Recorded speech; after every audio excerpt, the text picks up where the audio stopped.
The oldest paintings on Earth were made in complete darkness. Not near the cave entrance where sunlight reached. Deep inside, in chambers so far underground that the artist had to crawl for hours just to reach them. No one would ever see these images by accident. Which means they weren't made to be found. So what were they made for? The answer most people carry is the one that's been taught since the 19th century. Cave art was religious. It was ritual. Early humans painted animals before hunts, invoking spirits, asking the earth for permission. They pressed their hands into pigment to say, "I was here." They carved symbols to communicate across time to whoever came after. This explanation felt so right, so human, so obvious, that for over a century almost no one questioned it. Then in 1988, a South African archaeologist named David Lewis Williams published a paper that most of his colleagues initially dismissed as too strange to take seriously.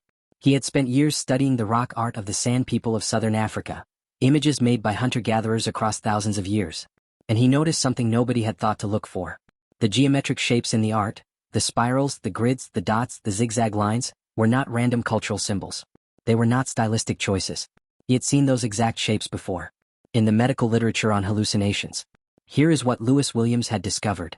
The human visual cortex, the part of your brain that processes sight, is capable of generating its own images, without any input from the outside world. Under specific conditions, extreme sensory deprivation, prolonged fasting, high fever, rhythmic repetitive sound, or certain plant-based compounds, your visual system begins to fire on its own. And what it produces is not random. It is consistent. Across every culture, every continent, every period of human history. Neurologists call them entoptic phenomena. Grids, dots, spirals, nested curves, branching lines, flickering geometric patterns that move across your visual field regardless of whether your eyes are open or closed. They are not generated by the world outside you.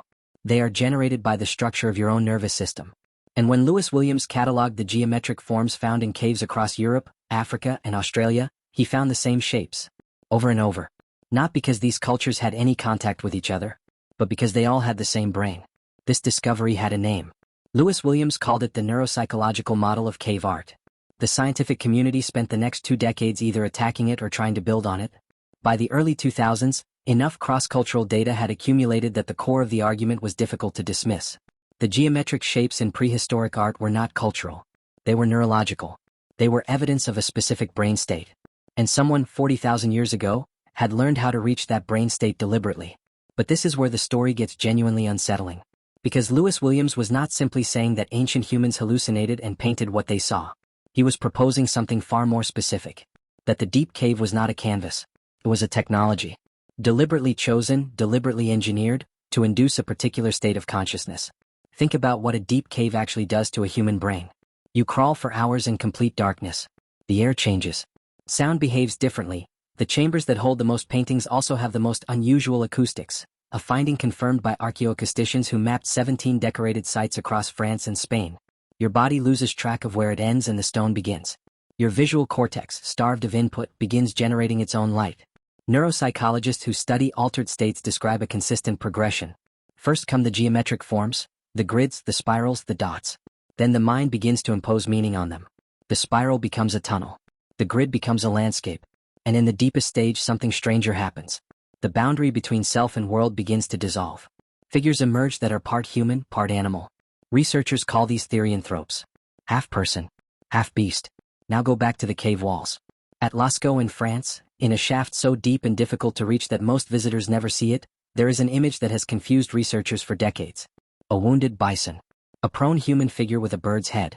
A bird perched on a pole beside them. It is the only clear human depiction in all of Lascaux. And it looks exactly like a therianthrope. Exactly like the hybrid figures reported across cultures during the deepest altered states. Exactly like the final stage of the neurological sequence Lewis Williams had mapped. And here is the piece that nobody talks about enough. The decision to enter those chambers, to carry pigment underground for hours, to press a hand against cold stone, to make the vision permanent, that decision tells us something extraordinary about what was already happening inside the human mind. You can only record an experience if you understand that you exist separately from it. You can only paint what you saw if there is a you who watched. The act of making the image requires a self that stands apart from the experience and says, "This happened to me and I want to hold it." This is the same cognitive threshold we see in the shell beads of Blombo's cave. In the deliberate burial of the dead. In the first piece of ochre carved with abstract lines. The moment where the human animal stops simply living inside the world and starts interpreting it. Starts building a record of its own interior life. And that matters for a reason that is easy to miss. Mapping something means you believe it is worth mapping. It means you believe your inner world has the same kind of reality as the world outside. That what you experience in the dark, when no one else is watching, still deserves to be made permanent. That is not a small idea. That may be the most important idea a human being has ever had. Which means cave art was never a depiction of the outside world. It was the first map of the inside one. You still carry those same visual structures. The same nervous system. The same capacity for your brain to generate light from nothing. Every shape that drifts across your vision in a dark room. Every pattern your mind builds out of static and shadow as you're falling asleep. These are the same mechanisms. Running the same ancient software. In a brain that has not fundamentally changed since the person who crawled into that shaft at Lascaux, pigment in hand, following something no one else could see. The oldest paintings on Earth were not made to be found. They were made in complete darkness by people who went underground specifically to see something that wasn't there, and then brought it back. Not because they were primitive. Not because they were confused. But because something extraordinary was waking up inside the human mind. The ability to pass through an experience and then step outside it and say, that was real. That happened. Let me show you.